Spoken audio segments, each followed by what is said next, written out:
Hello and welcome back to Jarvis Johnson Gold, the premium channel that is free.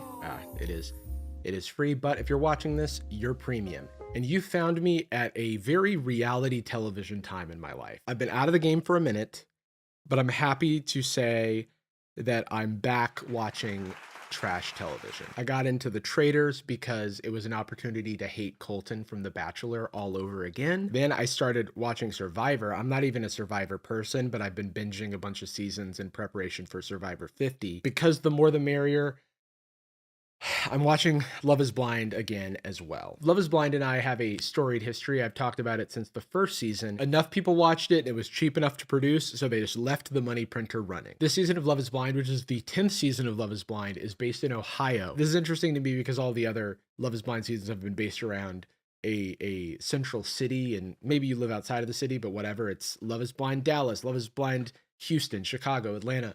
This one's just Love is Blind Ohio. So I guess just the state of Ohio, you guys figure it out. For the most part, the format hasn't changed. The hosts are still nowhere to be found. People are just showing raw feet in the pods, and I think that's something that maybe just annoys me, but it seems like they're rubbing it in. And they're still trying to skirt the core conceit of the show by asking pointed questions that give them some information about the person's appearance. I try to picture, I'm like, okay, what does Jess look like? So if like someone looked at you, would they be like, wow, they go to the gym a lot? So for Thanksgiving, does your family have a lot of soul food? Wow, you wear 6-inch heels? You must be taller than all the guys around. Just picturing you with 6-inch heels, I'm like thinking that. You're like 5'7", you're literally gonna be fucking 6'1". One of the benefits of expanding Love is Blind to the entirety of Ohio is they've managed to find the worst guy in the state. Today, Chris from Love is Blind Ohio, the worst guy. I'm surprised. I'm genuinely impressed because there's been a lot of awful dudes. I think the last video I made about Love is Blind, other than like a lawsuit for how shitty their production is about that guy Shake, who was also asking women like, hey, can I lift you up? How heavy are you? Tell me about your face. In their 10th season, Love is Blind has to know that their experiment has failed. I haven't seen them refer to it as an experiment that much this season. I think it does still happen. Yeah, the experiment's failed, okay? Love is not blind. The physical matters. Big surprise. People really, really try to convince themselves that they don't believe in that because it gets them on the show. And Chris is a man who, again, I don't know the man, though unfortunately we are going to have to talk about his antics outside of the show as well. But in my professional opinion, it appears to me that Chris is a man who is lying to his partner, the audience, and himself. Chris is 32, turns 33 in the show. He's 5'8", that's relevant later. He loves to do Ironmans, triathlons. He's a super active guy. And he says all the right things in the pods. His number one is initially this girl named Breezy, and he says so much in the show. Rihanna has always been like on my top. It's gonna be fine, gonna be fine. But I think Jess is more open with her emotions. But when Jessica, who is an internal medicine doctor and confides in him about how it felt to be in a hospital during COVID, like watching people go through their worst days, watching people perish, etc., how draining that was on her in her previous relationship. She's a divorcee. As a result of that trying time that she was in, has no ill will towards her past partner. She's great, and she's done nothing wrong. Chris is 5'8", and he's done everything wrong.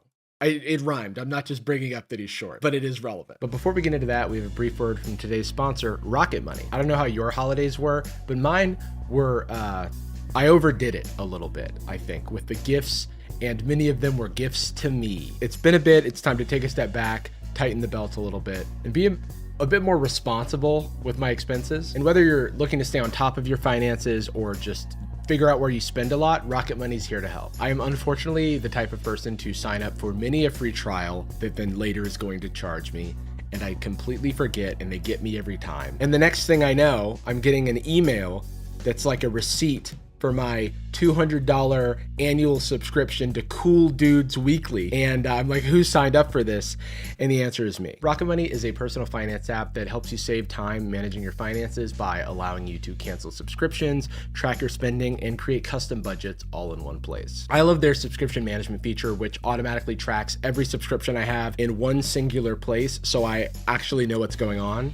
with my subscriptions, and I can cancel whichever ones I want in just a few clicks. So I'm sorry, Cool Guys Weekly, you've got to go. Rocket Money also provides personalized budgeting and spending insights, which allow you to see how your money's being spent and help you make intelligent decisions about what costs to cut if that's what you're looking to do. And really just like having the transparency and insights into what you're actually doing with your money can just help you make more educated decisions. Rocket Money is free to download, but you can get a free premium trial by signing up for Rocket Money with my link. You can go to rocketmoney.com/JarvisJohnson. You can scan the QR code on screen, and I'll also put a link in the description below. Thanks to Rocket Money for sponsoring this video. Now back to the video. The first peek into Chris's true colors come when Breezy is his number one, Jessica is his number two. Jessica comes out and says that she's really falling for Chris and that he's her number one. I could only like see that possibility with one person, and that's you. Wow.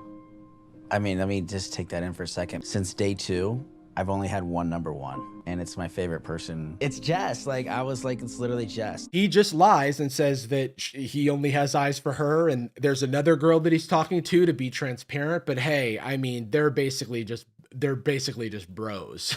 Doesn't even have any romantic feelings for her at all, which is a lie. I would never, ever want you to pick me because I picked you. There's one other person that I'm talking to. Yeah. But like the other connection that I have, it's like a dude almost hanging out with me. And then when he goes in to talk to Breezy, she is actually cutting things off with him. I feel like we've had an amazing connection, but I feel like I'm kind of at that point that I just like want to focus on my other connection. Why? Cause I hate doing this. Like, No, you're it's so great. right. I'm glad you did, because I was actually gonna have the same conversation with you. Stop it, Chris. Actually, same, and I had no feelings. In fact, I met my soulmate yesterday. I'm not owned, is what I'm saying.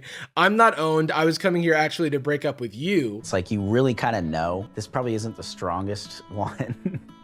Like for me, I don't know. You just kind of feel it. Actually, you suck, and I hate you, actually. We are on season 10 of the show, and I don't understand how people say things in the pods, not expecting the show to show them lying through their teeth and being two-faced. Like, it's happened multiple seasons in a row where someone says the same thing to multiple people, or someone says they're actually settling, but they're telling the other person that they're their number one. And it's like, do you just want to continue to be on the show? Because that's what it looks like. I'm willing to give you the benefit of the doubt. I understand feelings change. This is a very complicated situation we found ourselves in, but you're not inspiring a lot of confidence in me, Chris. One thing about Chris, and you'll see this in the clips that I have, is that he has a terrible poker face. Anytime something adjacent to the truth comes up, his face completely drops, and you can tell he's introspecting. He's in his mind going, damn, I wonder how I got myself into this situation, before continuing to lie through his teeth. Anyway, he continues to say all the right things to her face or to the wall. I don't know. I So just much never. to me, I can't even tell you. Yeah, I really do mean that. I feel like a little bit like my heart's gonna beat out of my chest. It's nuts. It's nuts. It's, what am I doing? Why do I feel the need to say this? Do I need to be on TV this bad? Yes, I do. This is how I win. I'm gonna continue lying. This is me. I'm Chris. I try to picture. I'm like, okay, what does Jess look like? I have no idea. It's I know. fucking wild. I try to picture, and maybe you could paint a picture for me. What does Jess look like? What do you look like? Love isn't blind. I'm just here for TV. But I love all my heels and shoes. I was just picturing you with 6-inch heels. I'm like thinking that. I'm picturing you with 6-inch heels because I myself am 5'8", but I can't say it because of the rules. Can't say it because of the rules of the show, so I'm just going to tell you how scared I am of heels. Ladies. 6'1", by the way. Choosing Jessica to be the person I want to spend my life with, it's almost like a premonition of fate. Oh. So after the proposal, you meet, you get the reveal. He's relieved that she's not tall, which is already a sign that he does care about her physical appearance, but he still denies that, and he says everything's perfect. I feel that he is just saying things for the cameras. I'm not gonna say anything to you. I was like, how do I Because I'm not 6'3", obviously. So I was like, fuck, 6-inch heels. I was like, she's 6 foot with heels. I was like, she's gonna be like, yo, this guy. literally only 5 feet tall. I love Jessica. I couldn't imagine being with anybody else. And all is well or is it? Then they go to their honeymoon with all the other couples. Chris is able to see Breezy for the first time, though she's happily in another relationship, of course. And then after Paradise, they return to their homes in Nondescript City in Ohio. And here's the reason that Chris has gone viral, because of what happens right here. Chris is out for a night and doesn't really give Jess a heads up, allegedly. And this is the conversation he has with her as a result. Hello. Okay, first of all, why are you entering your home like that? There's chairs out there, but there's gotta be an actual door, right? Where'd you go last night? Where'd I go last night? This is the look of a concerned man. This is the look of a man who's about to say some stuff. And boy, does he. Instead, getting a text being like, I'm getting a drink with a friend, I'm staying down here. And like, that was it. Like, I don't need to be in constant communication. Nor do I. Oh, but I'm your fiance. I understand. It's only been 48 hours. So Chris has been non-communicative for like 2 days and defends himself by saying, I don't need to be in constant communication. When I communicate, it doesn't need to be like this thing where it's like constantly going. Not for me either. Okay. If I say, What's you making it sound? I felt like. I sent you one text today saying Yeah, that and and I saying that I love appreciate you, and you didn't say anything back. And Jess is like, I texted you once in the last day. I'm not asking for constant communication. But you can tell it's like this argument or this disagreement or something is about to bubble up because he's disinterested. Like he's disengaged. You can see it on his face. It's apparent from his actions. He says that a lot of his life, he hasn't been as direct as he needed to be, and then proceeds to not be very direct. I feel like a lot of my life I wasn't as direct as I need to be. Do you think we have a good physical connection? I do. Do you not? I feel like it's super important, like to have that. The question that he asked, do you think we have a good physical? You wouldn't be asking the question if that wasn't in question. She says, I do. And now I ask a yes or no question. He does not yes or no respond. He says it's important to have that. We agree. No one's disagreeing about that. I'm trying to like pick my words carefully. Like I want to let's start off with this. I do want to like see this whole thing through. He says he wants to see this whole thing through, and then he starts talking about their relationship in the past tense. Like we got engaged for a reason. We had such a great connection. And like it was real. Interesting. You're talking about this as like a eulogy. Oh, it was real. It was so real for those weeks. Didn't know what you looked like. And like for me, like just to be totally honest and like without sounding like a fucking dickhead. And you guys aren't going to believe this, but he's about to sound like a fucking dickhead. Like in the normal world, like I date people who like fucking do like fucking CrossFit and shit. Somebody who like works out all the time and like has like a different type of. Listen, Chris is a bad communicator, and it's clear that he does not feel a physical connection with his partner.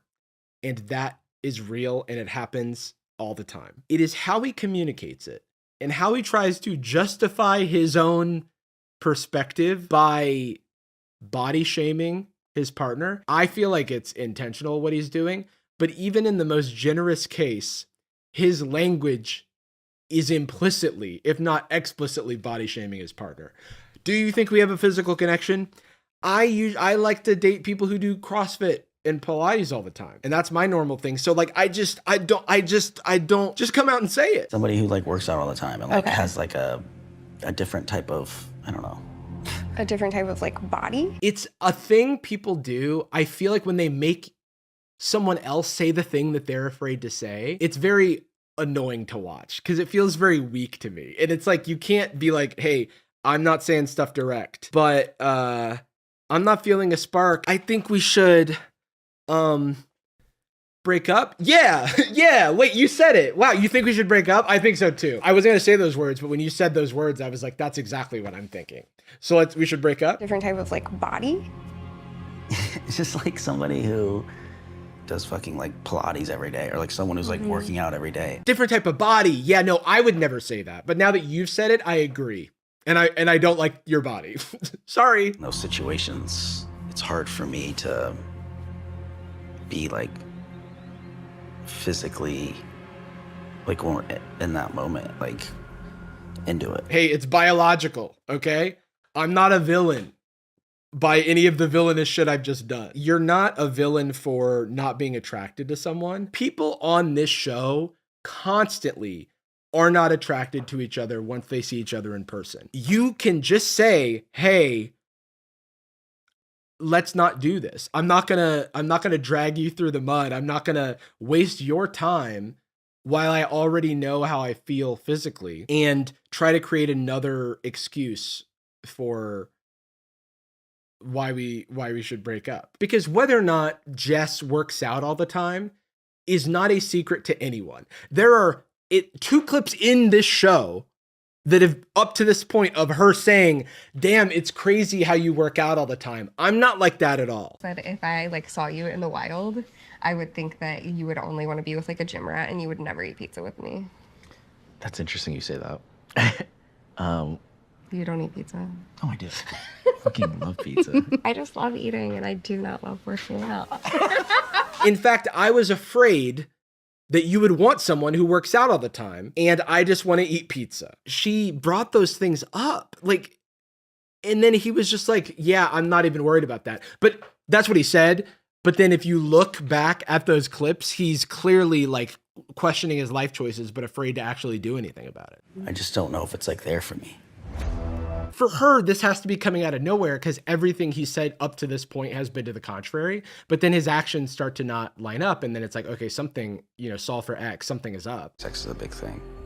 I felt like we could I could get past that. And now I'm like, I don't want to like fake something. I don't want to fake something the way I've clearly been faking it for a while. And we haven't even known each other for that long. It's like, how did you get to this point where you're already talking about faking it? It's like he's trying to embarrass her because he's led her on essentially to this point. I've not talked to this person, but like over the past 2 days, I was thinking about it, about like what it would be like if I was with that person too. Just thinking about it. What person? The number 2 person I had. But then if you're thinking that it couldn't get any worse, it does, because then he starts talking about how he might be interested in exploring things with Breezy, his other connection, who's already happily engaged to someone else. Why would you bring that up? Being honest is not an excuse for being an asshole, okay? Just because you think something doesn't mean you have to say it, doesn't mean you need to get someone else to validate that thing. Half the stuff he didn't need to say to her. If there wasn't a physical connection, there's not a physical connection. You don't need to like intellectualize it by being like, well, it's because you haven't sculpted your body out of marble. And thus I have ED, like thus I have erectile dysfunction. It's weirdly makes it her fault. And the more detail he goes into to like justify himself, the worse it looks. And he clearly doesn't understand how he's made her feel because he just throws his hands up and is like, well, sex is important. I mean, like, I don't know what you want me to do. I just like am not attracted to someone. And it's like, yeah, bro, that's not the problem. The problem is just being dishonest until you got to this point. I'm just saying, like, these are just thoughts in my head. Yeah, I mean, all of these things are really hard to hear. Don't like that. Okay, obviously she's going to be hurt if you're hitting her with all of this stuff that feels like it's coming out of left field under the guise of I just need to be honest. Also, I'm thinking about another girl I want to bone. Who might fit my needs better as you fail them. It's like raking her over the coals for not doing anything wrong because she was forthcoming and you weren't. The implication of what he's saying is, I want to make it work, but you just need to change your body, which is, by the way, not something you can just flip a switch and do. Second, don't do that to someone. She's already told, like, she decides what she wants to do with her body and has already told you like what her vibe is like with excessive exercise. And I'm like, don't really want to speak on her body, but she's a like fit person. It's weird that he's talking about the way that he's talking about it. And it's a shame that like, he's just kind of furthering the kind of body pressures that a lot of women already feel externally from the world. And it's just like confirming that, despite the fact that she did everything in her power to say, hey, this is who I am, take it or leave it. And he's like, take it. And then it's like, actually, I want to change these things about you, even though I said I was cool with them before. But now it's been 2 weeks and I'm not interested. I don't want you to be like sad about it. Like, so then she obviously starts crying. And then he says, I don't want you to be sad about it. Dumb. dumb, shut up, what are you doing? You literally said things that could only make someone sad. There's like no world in which someone's like, the things you just said made me happy, actually. And then he says he wants to try figuring it out, but I don't know what that means in this context. Like, what is she supposed to do? It's a him problem. I don't know how I'm supposed to be like fun now. Oh, wow, okay. What do you mean, oh, wow? How can you be so... Well, I know the answer to this. He's a dumb man. I hate to say it. Normally, I like to judge these people by the character in their show and not like the person. I think he's a dumb guy as a person as well. And a bad one as well. I'll say it. You can prove me wrong. But there's more. I feel really stupid. Why? Honestly, the fact that me not working out every day is even a sentence that came up in this conversation is blowing my mind. Oh my gosh, that's not even what I meant by that. Kudos to her for bringing that up. Because if that is your deal breaker... First of all, how do you not know that? How do you end up on Love is Blind? There's so many questions I have. Because I have the same question when people are asking, like, can I fit you on my shoulders at a concert? If you must know, it's okay that love isn't blind for you. In fact, I don't really think it's blind for many people. I think the show is a failed experiment, but here we are. Okay, it's a successful experiment in capitalism. Very upfront about that from the beginning. There was no like illusion that I was going to be going to Pilates every day. I understand. And it makes me feel like shit too, like not good enough in a way that like I can't control. And I think she very eloquently illustrates why what he did was hurtful. Because it's not the feelings. It's not the lack of feelings that he has, because that is hurtful in and of itself. Like, she's like, hey, my life is not a secret. This is open information. I shared all this stuff with you beforehand.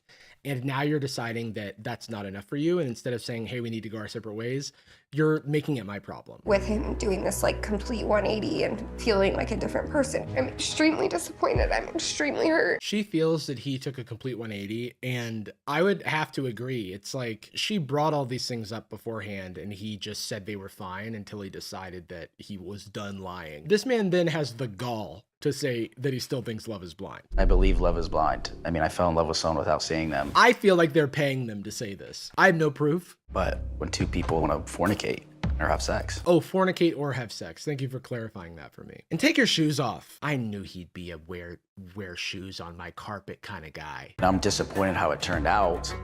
And like she said, she didn't work out. I get it. It's fine. But then this man is immediately back on the prowl. He said, when one door closes, when one door slams shut, I'm going to try to pry another door open because Bree might still be available. She's engaged, but who cares? That doesn't stop old me. That doesn't stop Mr. Chris. Okay, he does not take no for an answer. Bree was my number 2, and it's like... Okay, Bree was your number 1. I don't know why we're revisionist history here. Why you're telling this to the producers who saw the words that you said and filmed them. Maybe that's someone like I would be more attracted to, and I thought maybe I could say some of those things without feeling like I was being the bad person there. He says with a straight face that he thought that he could say those things without feeling like a bad person. She doesn't like the way I feel, and she feels like she can't be with me because of the way I feel, then... What do you mean she can't be with me because of the way that I feel? You said you don't like her. You said you're not attracted to her. If she doesn't want to be with me because I said that I don't like the way her body looks and I can't get it up when we fornicate, then maybe she's just not the one for me. Like, do you know how you sound? Take your shoes off, bro. I know he just came from that window too. This is normally where it ends for shitty characters on Love is Blind. Chris said, hold my gym membership card because I got a few more in me. He then gets entirely too drunk at a happy hour and starts hitting on Breezy, his number 1 connection who's engaged, because he has no shame. And he doesn't give a flying fuck. So then that night he started an Instagram out of nowhere. And then he posts a story on Instagram of him at a strip club. So then at this happy hour, we find that Chris started an Instagram, which I found, then posted like videos of him at the strip club, allegedly. And if you wanted any more evidence of Chris being two-faced, look no further than his Instagram profile pic. Who is this man? Because I know it's not this man. I'm just an honest person. I know you are. People fucking don't like it. Big pet peeve of mine when people say that. Being honest doesn't mean you're an asshole, but it's what you mean by saying I'm an honest person. I just want to be an asshole with no consequences. Why are people so upset? Dude, Bree is so hot. It's funny because I like the idea of all of his dialogue happening after a toilet flushes. And because it's bullshit. I saw Brie and I was like, yeah, I'm into her. I want to talk to her. And Connor, I don't care. What's he gonna do? Beat me up? Maybe. Yeah, that'd be pretty, honestly, that'd be pretty funny. I'd watch. His cackles are like genuinely terrifying. So then he corners Brie and says some unhinged shit. This man must have a humiliation kink, the way he keeps trying to defend himself to the girls and Brie, his former number one, who are all going to be taking Jess's side. But he's so drunk or stupid or both that he just will not shut up. I don't care if she's a neurosurgeon or if she's a goddamn $100 million trust fund. If I'm gonna get married to someone for the rest of my life, I need to be like, you don't need a reason. Like, you are married. no, I'm not gonna say it. I don't give a fucking fuck. I don't give a flying fuck. That's like his catchphrase, and he says it a lot. I even said it, and it's gonna be on camera. Like, I don't give a flying fuck. Like, I need someone who, like, that does, like, Pilates. What is he talking about? I do not. I mean, he's too drunk and stupid. So sorry. No points detected. I need there to be a sexual attraction when we're naked together. I need there to be a sexual together. Sorry. I'm being so mean right now. He deserves it, I think. Like, having sex with someone, it's like pheromones, and like it's like you're with together and like you love it with each other. What are you talking? You get him off my screen. And then he wraps up by hitting on Brie extremely inappropriately. Because when you say like me and Connor, it's kind of like, What? Why is it funny? you want me to let it rip? You want me to let her rip? Because I can freaking, dude, I'm unhinged. The way that I can just say people don't like it when I'm honest. I could have turned up the notch with you, and Connor wouldn't be. What do you mean? In existence. I could have turned up the notch and Connor wouldn't be in existence. My sheer masculinity would melt him from the inside out. Best you've ever had? What, sex? No, but it's good. Okay. I like to give the best. I like to give the best. I'll give Brie the benefit of the doubt because the rest of the episodes aren't out. But I'm like, why are you even being honest with this man? This is like a walking id. He can't think critically right now. Don't give him the time of day. He's just being honest. He's a very submissive guy. I'm not a submissive guy. Dude, this guy listens to podcasts. That's what one thing I can say for sure about him is this motherfucker listens to podcasts because he talks like a fucking bot. Okay. And unfortunately, that's where Chris's story ends because the next bunch of episodes isn't out yet. However, on a very serious note, a bunch of information has been leaked about Chris that kind of confirmed that he's a horrible person. And mainly this comes from his ex-girlfriend, Marta, who posted a full call that Chris made to her where he just sounds completely belligerent. This clip comes from Reality Steve, who I'm familiar with from his work with Bachelor Leaks, but the full interview is an hour long and I can link it. This clip is quite long, so I'm not going to show the whole thing, but I will just show the highlights. Again, I'll link it so you can see the full thing in context as if that really explains or lets Chris off the hook in any way. The context of this, and again, it's going to be pretty belligerent, so there's not much context you can give, but Martin and Chris dated before Love is Blind, then he ghosted apparently, said he was going on a business trip, and that was filming the show. This is all alleged. And then they got back together after he finished filming the show. And at some point left her a really horrible voice memo. And she asked him like what that was about. And then he called her and she recorded the call. And then is now presenting the call on this podcast. Of course, this is all alleged, but it seems very credible to me. Here's the straight facts, and I want you to understand this before, like, we never ever talk again. You live on the crust of other country. Yeah, that's great. You're going to meet somebody. I hope they're rich. I hope they're a doctor, and I hope they make a lot of money, because that's your only hope in life. I'll be honest with you. So this is like from the jump, by the way. I'm just going to show like bits and pieces of this because none of it makes any sense, and it just gives you the color of this guy when he like isn't hamming it up for the camera. Though I don't know where this was recorded, if this is like legally acquired, you know, because like certain states are two-party or whatever. I'm just commentating on something that was already released publicly on a podcast. Ethically, I'm perfectly comfortable with it because Chris is clearly the aggressor here. Because that's your only hope in life, I'd be honest with you. And like, I hope Okay, so again, why are you being that mean? I'm not being mean, I'm being honest. That's Marta. the- I hate when people do this. I'm not being mean. I'm just being honest by saying marrying a rich doctor is your only hope in life. You tiny, tiny man. And I mean that like in offense, in full offense to you. You're a small person, mentally, physically, emotionally, small. Yeah, that's the only hope for you. I'm being honest. Like, What I'm do you being mean that- honest with you. And you're getting mad at me. You're getting mad at me because I'm speaking the truth. The audacity, I just can't believe it. You're getting mad at me. I'm being mean to you, and you're getting mad at me. Interesting.